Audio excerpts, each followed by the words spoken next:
Hello, everybody, and welcome to this week's episode of About Nothing But Sports. I'm your host, Ashley Baker, and thank you guys for tapping in with me week in, week out, like you guys usually do. I really appreciate you guys always pushing, always asking, always looking for content from me. And I didn't fail this week either. I am delivering again this week with this week's guest. Super honored to have you on the show. I've been trying to get with you for you are a busy guy. I've been trying to get you on this show for quite some time. Mr. Marcus Spears. Yes, How are Ashley, you? thank you. I'm good. Thank you for having me.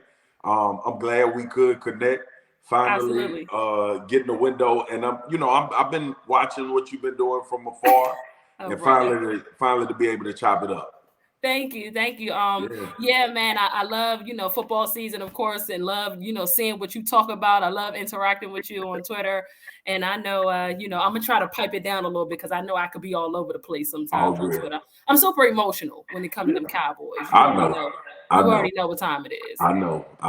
Trust me. I found myself I got to be the middleman between us controlling our expectations and emotions along with controlling mine. Right. So, like, real quick before we get into it, how do you balance that? Because I struggle. It's extreme left or extreme right with me. Yeah. I think for me, just being around it so much and playing there. Like I try to tell people all the time, I'm a Cowboy fan. I love the Cowboys, but I was in that organization for 8 years, striving to win a Super Bowl and didn't.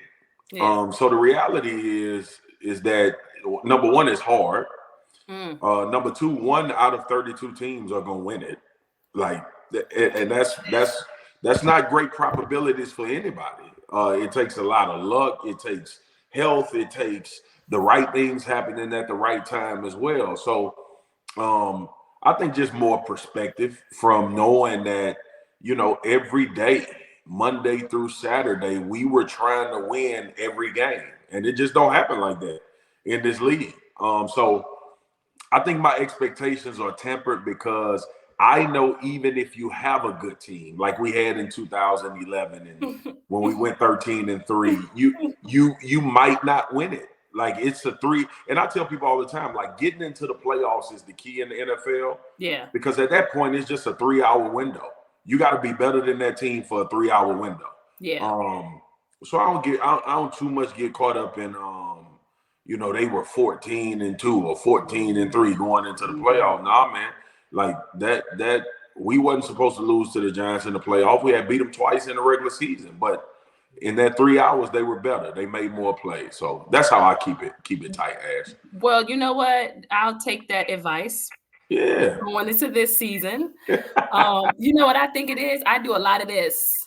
I do a lot of chirping. And when it don't come to fruition, I gotta like eat crow. I gotta double back. I gotta eat my words.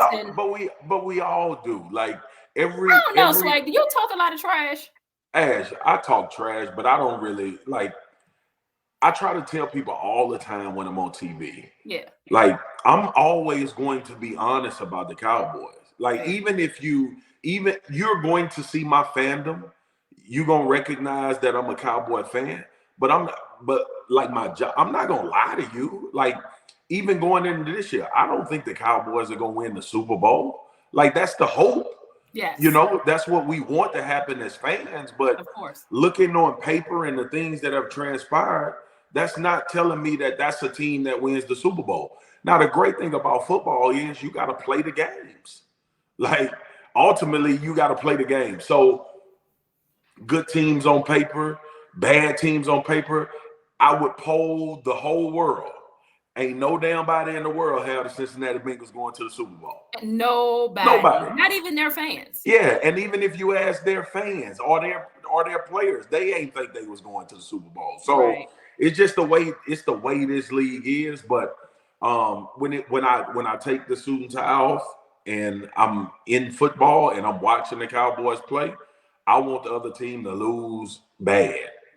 Like that's just what it is. I appreciate that. So I'll take those words of advice going into this season. Yeah. I love the fact that we was able to kick off this show with Cowboy Talk. And I know the ones that are listening that be hating too damn bad. This is how we start. Sorry, y'all. So look, I also want to tap into what's next. So this is your third season on NFL Live. So I was interested in knowing just that journey from, as you mentioned, you played in the league. What was that journey like from being an athlete and then transitioning to on-air talent or personality? Yeah, how did that go? Like when I was playing here, I did a radio show every Tuesday. That was our off days with the Cowboys when I was playing, and I did a radio show with a guy named Brady Tinker. So I had an idea of what I wanted to do. I wanted to do radio. Because I didn't want to get pigeonholed into being the football guy. And I love sports. I mean, as you know now, I talk about basketball. I talk about things outside of the realm of football. And that's just the way I grew up talking about sports. But ultimately, like, I'm on TV because of my wife. My wife was like, "You're going to do TV. You're not going to do radio." You better have that strong woman behind you. You already know. Come on. And it was like perfect timing because, you know, a lot of people don't know I started off at ESPN, but I was on the SEC network. We're just covering the Southeastern Conference in college. And it was fun. I loved it. I was, you know, I'm from Louisiana, went to LSU. So it was relatable. I understood like how important football was down there. And to be honest with you, Ashley, I always said I never wanted to do the NFL. Because to me, like just me watching from afar, the NFL coverage was all guys that were Hall of Famers, all pros. They had big names. And those were the guys that they wanted to put on television to represent not only the network, but to represent what they had been in the NFL. Okay. And, you know, so I always would give this analogy. Like if I'm sitting in the seat on NFL Live and Peyton Manning retire and say he want to be on NFL Live, somebody got to go. You know what I mean? So I used to, you know, I would think that way. And then, like, coincidentally, SEC Network kind of ran this course. I enjoyed it. I loved it. But I wanted more. Like, I wanted to, you know, kind of sink my teeth into something else at ESPN. And obviously, you always want to be on like the most recognizable shows, the visible shows. Right. And during the time I started thinking that way, Get Up had just launched with Mike Greenberg. And then obviously being on First Take was like the pinnacle if you're young and you're trying to ascend. Because Stephen A is Stephen A. That whole arena is something you better be ready for if you're going to step into it. Like like now I walk around and I know a whole lot of people that say, "Man, I wish I could get up there with Stephen A." Buddy, you got to be careful what you ask for.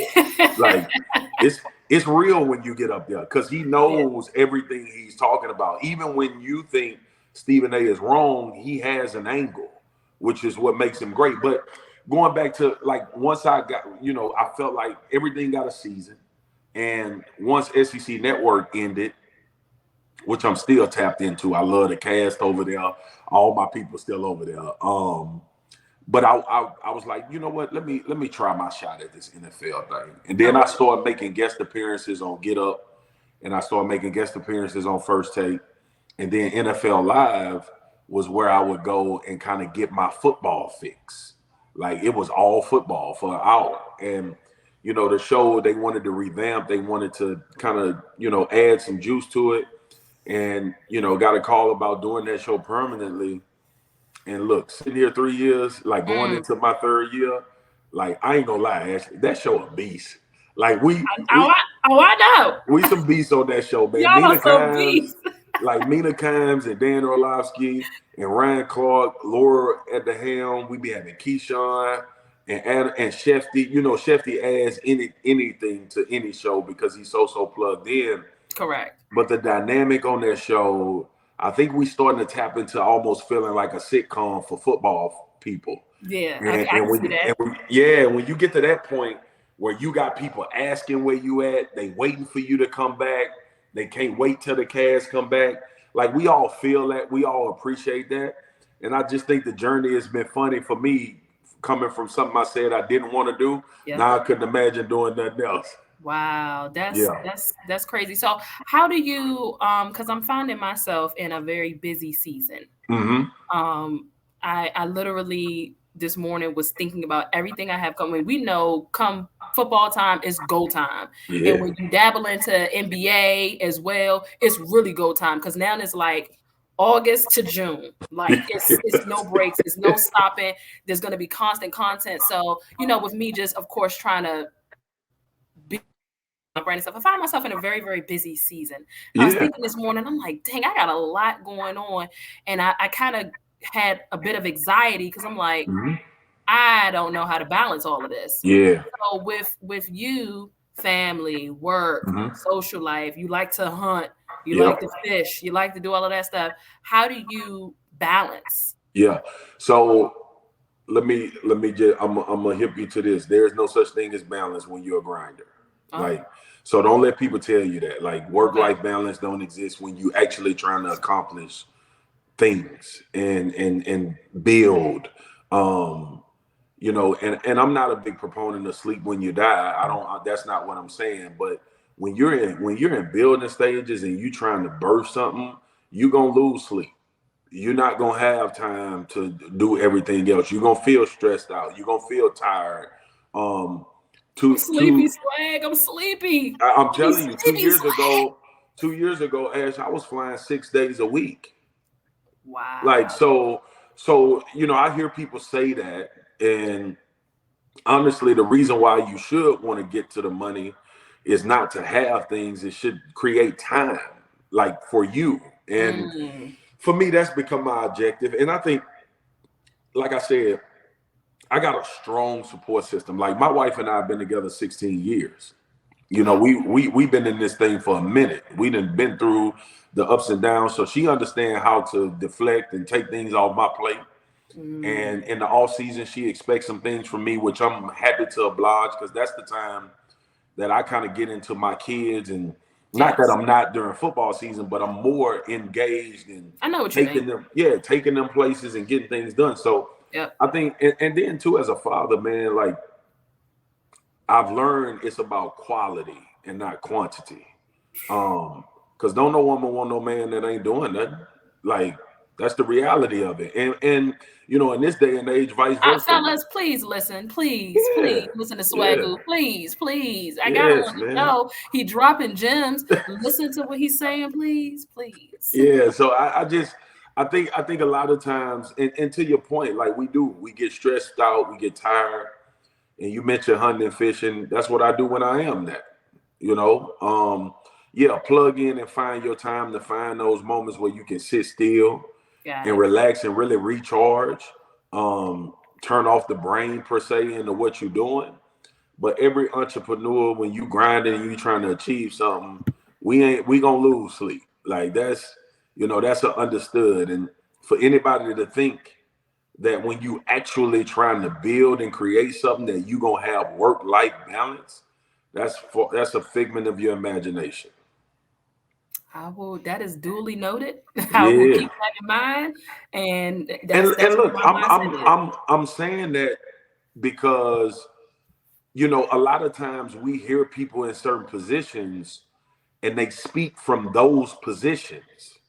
You know what I'm saying? Like, once you get to the bag and once you've created a wealth network that you have more time, your perspective changes. Like, I'm not the same dude I was before I had a wife and kids. Like, I evolved. Like, I felt like I had more time to go to the club and more time to party and of course do whatever. So it's just an ever evolving thing. This thing is in stages, but I think sometimes, if you want to skip the step to finding more time, you can go and do what you want to do and be comfortable.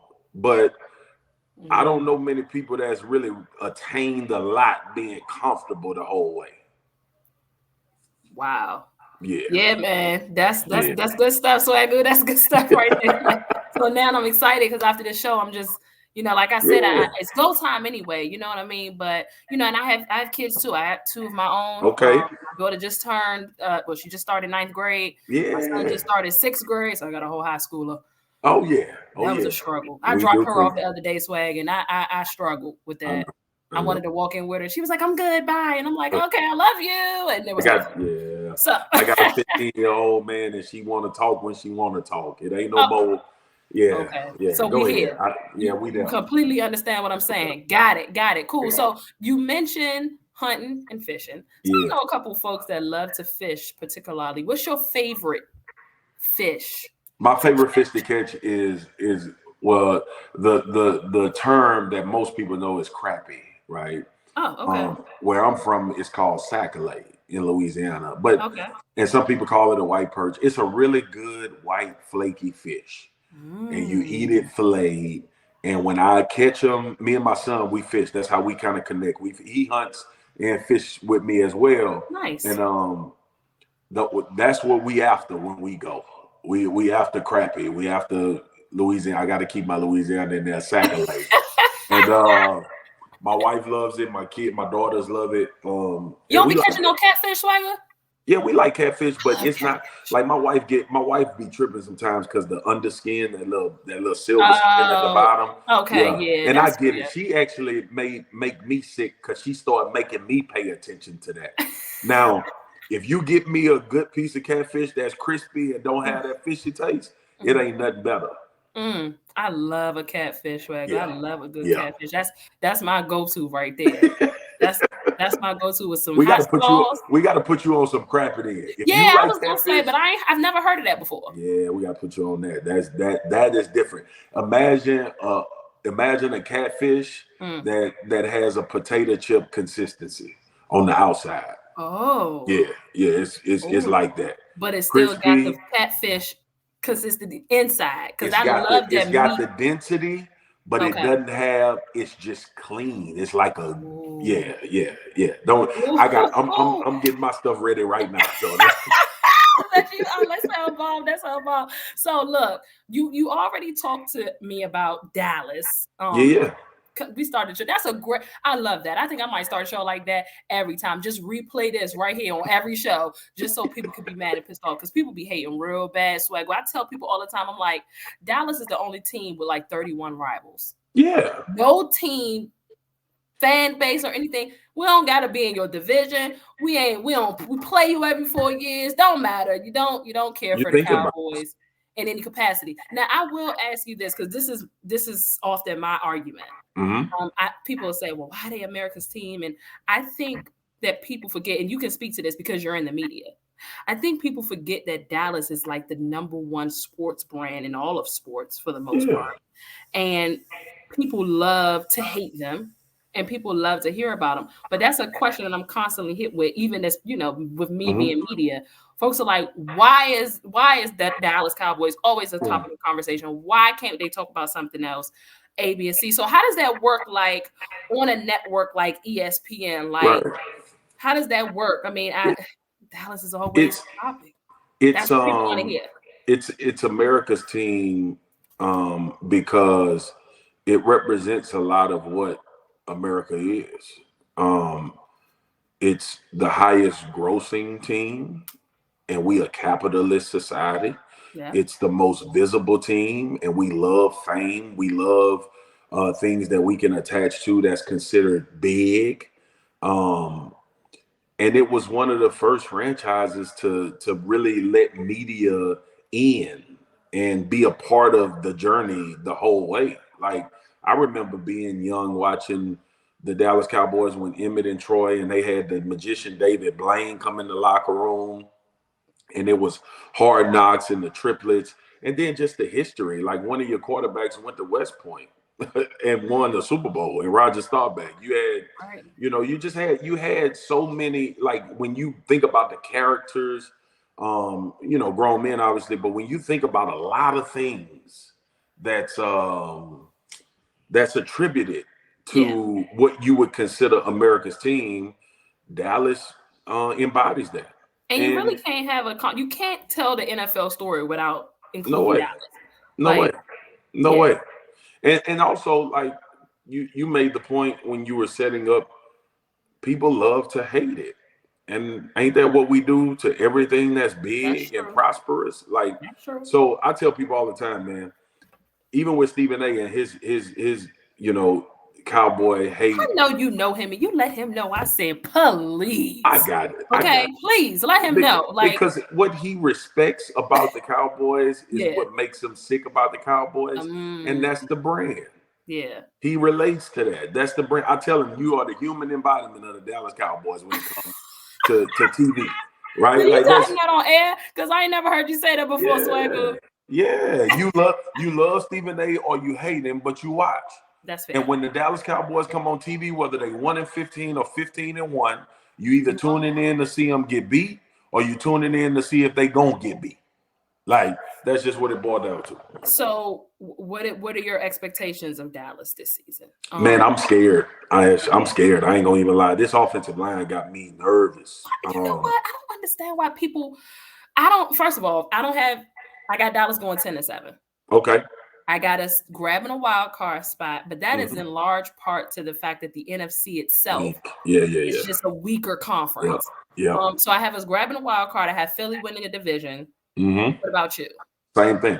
Okay. Same thing. And I was on Dallas winning the division, but that Tyron Smith injury just killed everything for me. Horrible. Right? And then you think about continuity from a veteran presence with him and Zach Martin together. That was a formidable offensive line. I think last year people forgot how well Dallas ran the football early in the season. They did. Like, that's actually what faded, and that's why the offense started tailing off towards the end of the season.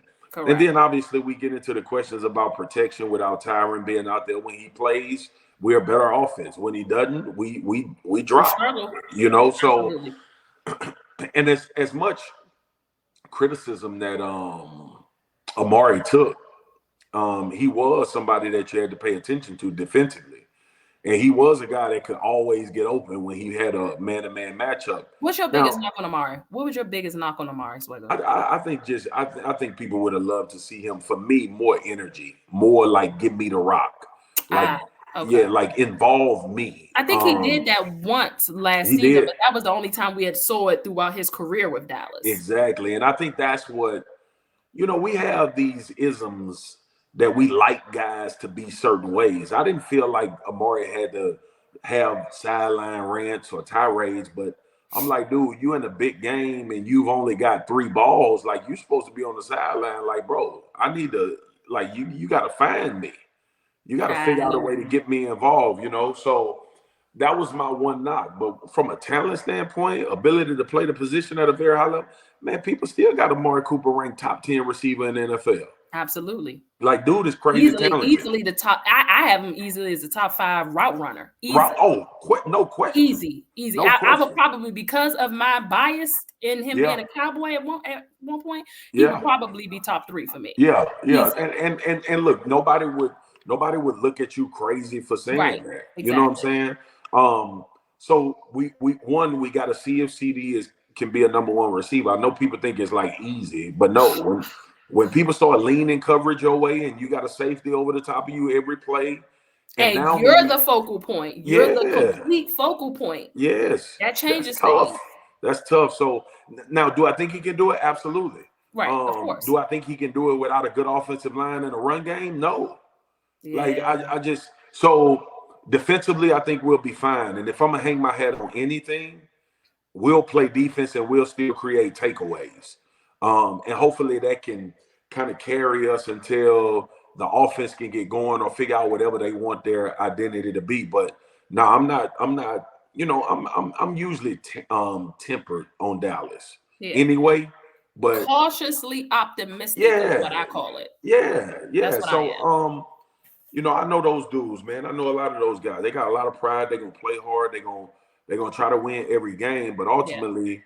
You gotta have the right personnel, and I think this is the first time in the last 7 years since we drafted Travis Frederick and Zach Martin that you can't say Dallas got the best roster in the NFC East, let alone the NFC. Because Philly right now is like that roster. They look good. I'm trying to be okay, it's on paper, you know what I'm saying? But like the football, you know what I'm saying, knowledge part of me is like, man, they making these moves. You know, and you talked about the offensive line really quick. You talked about the offensive line. I know Dallas is making calls to Jason Peters. I am 50-50 on that. I mean, I just don't know what that's gonna do. Yeah, like he's a veteran. It's cool, but he's 40. You know what I mean? He is not someone that has been healthy his entire career himself. So Ash, I struggle. Listen, we know this league. Like I've grown a lot of respect for you over Twitter, and I know you know football. You ain't winning a lot of games without a left tackle. Like that's just serviceable. That's been football since I played Pee Wee. You know what I'm saying? So if they can, if somebody can step in, if Jason can step in, or if Tyler Smith has to move the tackle, or if you find a guy on waivers, or if you beating down Andrew Whitworth's door to see if he want to come back and play one more year, I suggest you expend all costs trying to figure it out. That's fair. That's fair. So really quick, who is your dark horse to come out of the NFC? And who's your dark horse to come out of the AFC? And I know that AFC is tough. My dark horse in the AFC is the Ravens. People seem to forget that their whole team was depleted with injury last year. And they win games in a different way than anybody in the league. They absolutely can bludgeon you. And, you know, I don't know if you would consider it a dark horse in the NFC. But San Fran, like, swag. Swag. Why you had to say that, swag? You know how many 49er fans are going to be watching this, going to be listening to it, that I argue and go back and forth with every day? Because you know I do my Twitter spaces. You got to jump in my Twitter spaces one day. I do my Twitter spaces. I will. They literally are like so high on Trey Lance. And you know, that's a and you know what? Let me not make them a dog horse. Like, let's be honest. San Fran gonna be a contender. Let's be honest. The Vikings. The Vikings. Because you always kind of like, damn, all this talent. And don't nothing be happening. You know, almost. It's always almost. And then they get in these sticky games. They're losing by like 1 to 3 points. And one or two plays could have made the difference. It's always dramatic. I think last year they had lost, when we were at a certain point of the season, they had lost like 5 games by a total of 12, 13 points. You know, so you know it's there defensively. You know, new head coach. Defensively, they got to start getting back, like playing at a very high level. Danielle Hunter was hurt last year, who is their premier rush guy. But when I look at Minnesota, and if you told me that I'm going to roll Justin Jefferson, Irving at tight end, Adam Thielen, and Dalvin Cook, and that's my skill guys, I'd go play anybody.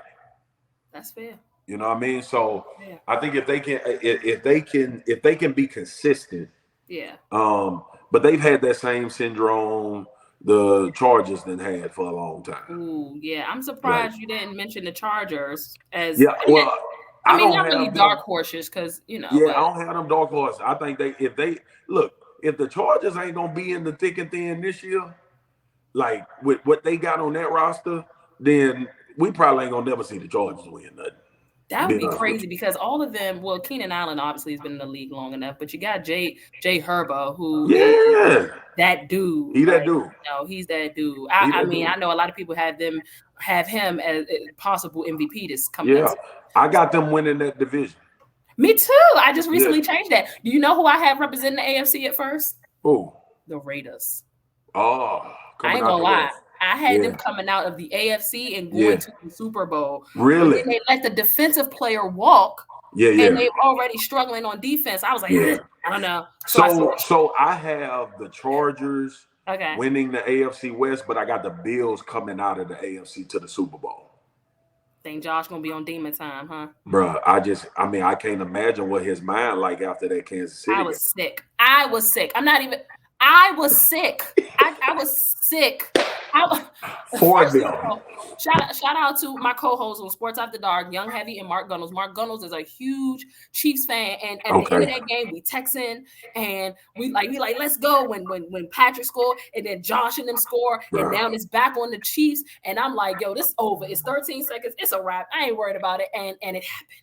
And I was like, yo, why are we going into overtime? Are you kidding? I mean, I was pacing. I thought that I really felt like I was watching Dallas. It was crazy. And a lot of people don't remember about that game.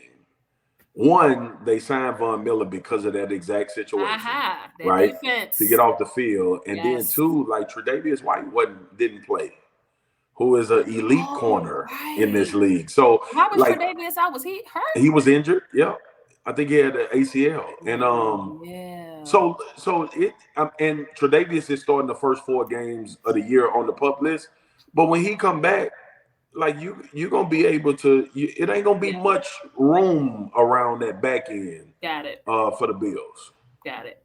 I'm excited. I can't wait for the season to start. We are exactly a week away today. Yes. Well, folks, when y'all hear this tomorrow, it'll be Friday, so we'll be 6 days away. But today we are 7 days away. So I'm really excited. We got college football popping off this weekend and everything. So that's exciting. I know you can't wait to tap into that as well. But I gotta let you go because I was told I can't keep you on. I got work. 30 minutes.